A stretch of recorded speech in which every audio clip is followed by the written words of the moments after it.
What's up, guys? David Jersey Man Pickett coming back at you about the Big 12 bowl game review. Let's just start us off. It's gonna be a rant. Big 12 went 3-4 in their bowl games. 3-4. Now it wasn't an easy bowl game schedule, so let's put it that way. It was not easy. It was pretty one of our toughest bowl game slate we had. Three of which was I think 3 or 4 which was SEC schools. A couple were Pac-12 and one was ACC. Two were ACC opponents. We're gonna start with the good, burn off with the bad, and end off with my Cowboys, Oklahoma State in the end. Let's start off with the wins. Win number one, Baylor versus North Carolina. Baylor didn't have their quarterback, didn't have their running back, didn't have their starting receiver. I think they were down to like their fourth string quarterback. Ran all over North Carolina. This was supposed to be the North Carolina team that gave Clemson trouble, and they put up 49 and stopped them by 11. Now, that's unreal. This was the North Carolina team that almost beat Clemson. It was for the officiating crew. Again, win number two,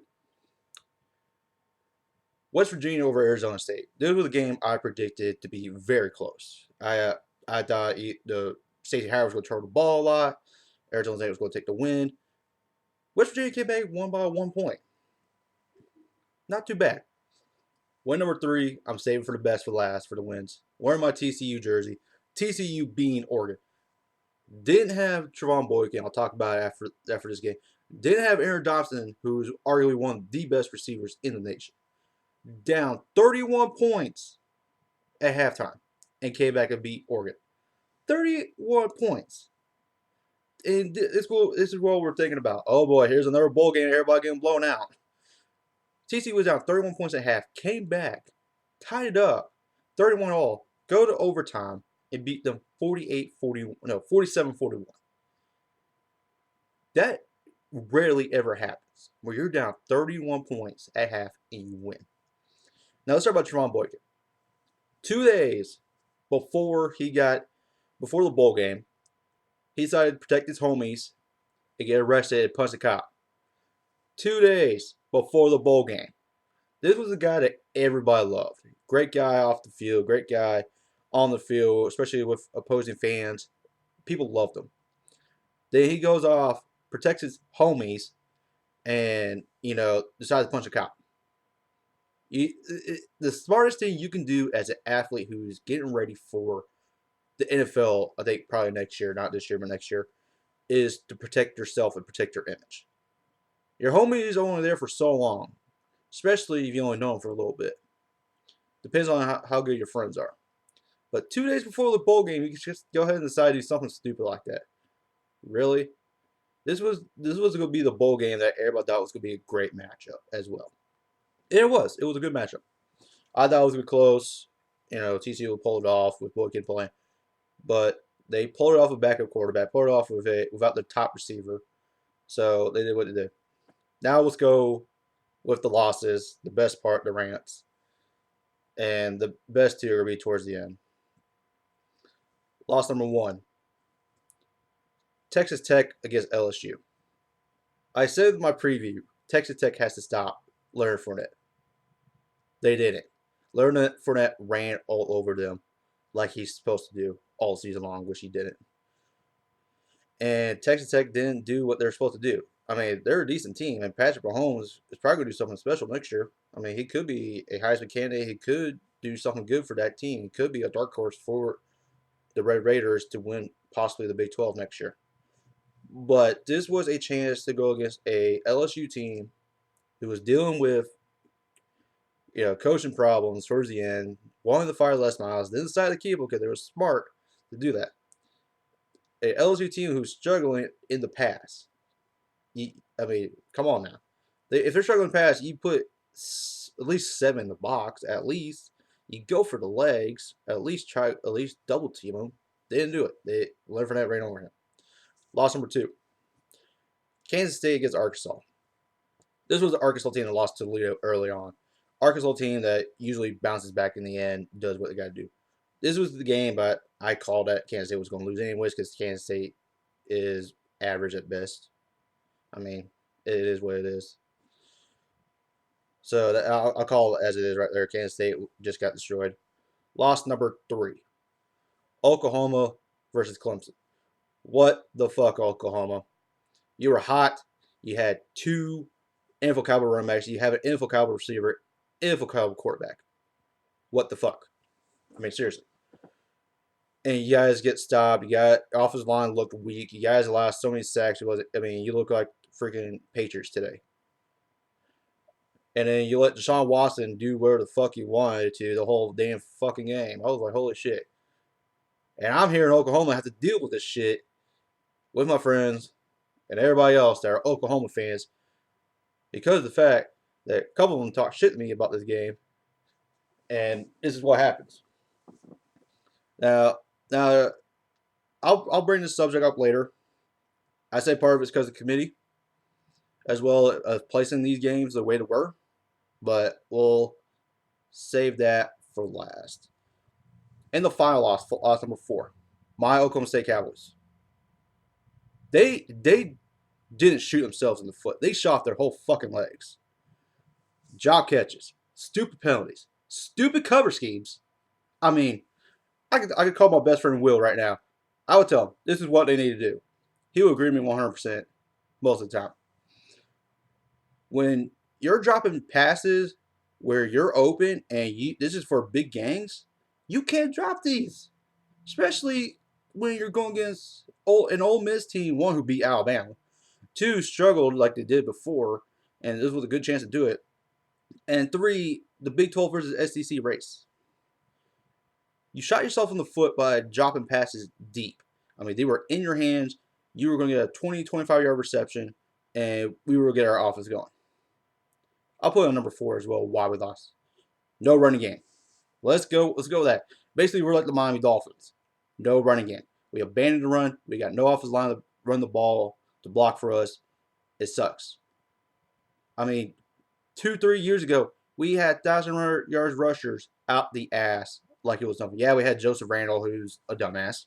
We had a couple other, Kendall Hunter, another one, and a couple other running backs who were 1,000-yard running backs. Now we're barely running the ball, barely getting 50 yards a game now these days. It's like, what the fuck? What happened to our offensive line? Part of it's due to the new offensive coordinator and his schemes, yeah. But part of it's like, what the fuck is the blocking schemes going on? Stupid penalties for number 3. Okay, I'm saying the coverage for last. Trust me. Hands to the face on a 43-yard reception. 10-yard holding penalty on a 10, 15-yard reception. Face mask from behind, a late hit out of bounds from behind, pass interference in the end zone. I mean, stupid penalties like that you can't afford to even fucking get. It's like, seriously? I mean, it's common fucking sense to not go high when you're blocking. I mean, I learned that in high school. You go for the chest plays, and if not, just push them on the side. I mean, holy fucking shit. I mean, it frustrates me the fact that we, as the Cowboys, got blown out the last 3 games now. Ole Miss, Baylor, and Oklahoma. Got blown out, got outplayed, got outcoached. All 3 phases. And we're going to go last off with number fucking 4 right here. Stupid ass defensive games by Glenn Spencer. Really? When I see the play beforehand, and you're having one guy uncovered, and you got that guy that was supposed to be covering him at the line of scrimmage, back with the blitz, and then you back off for his own coverage, that receiver is going to be open every fucking time. It's like, what the fuck? I mean, Ray Charles could see that shit. Rest in peace, Ray Charles. But seriously, I mean, if you're going to do that, that receiver's going to be open 99% of the time, unless the quarterback overthrows him or something, or they get batted. But for real, you got 2 receivers stacked back to back. What do you think is going to happen in that play? Either they're going to run the screen, or they're going to run like an out route or in route, whatever route it is. And you're telling me you're playing 1 DB on the first guy and the second DB 10 yards back. If the DB is playing 10 yards back, they're going to screen it on you every time. Then you got you got the linebacker back in the line of scrimmage. You got the slot receiver going out for a bowl route, open for another 10, 15 yards. What? I mean, holy shit. I mean, if I can notice that right then and there, why isn't the coaches up in the skybox noticing that? Not saying, hey, Spencer, we're leaving these guys uncovered. We need to stop putting these guys on the line and then going back out the coverage. It didn't help the fact that we didn't really pressure Chad Kelly. Chad Kelly played great that game. And also the fact that we single covered Lamont Treadwell, who is arguably one of the best receivers in the nation this year. It's like, it's like covering Calvin Johnson or Larry Fitzgerald one-on-one in the end zone. Not going to work. You need to double cover these guys. It's like covering Antonio Brown. You need to double cover him. If you're single covering Lamont Treadwell, you're not doing your job as a defensive coordinator. It don't matter how good that corner is. Kevin Peterson is a great corner. He shut down receivers left and right. But you're going to go against the number one receiver in the nation like that, you're going to have to cover him. Otherwise, you're going to get blown out every freaking play. You'll get a couple stops here and there, but in the end, in the war, you're going to lose. It's very frustrating as a Big 12 fan to see disappointment like this, especially when you're expecting good things, everything else like that. I mean, Baylor and TCU won with their backup quarterbacks. West Virginia took care of the business, surprisingly. And I got to bring up the committee, doing this shit-tastic job like they always do.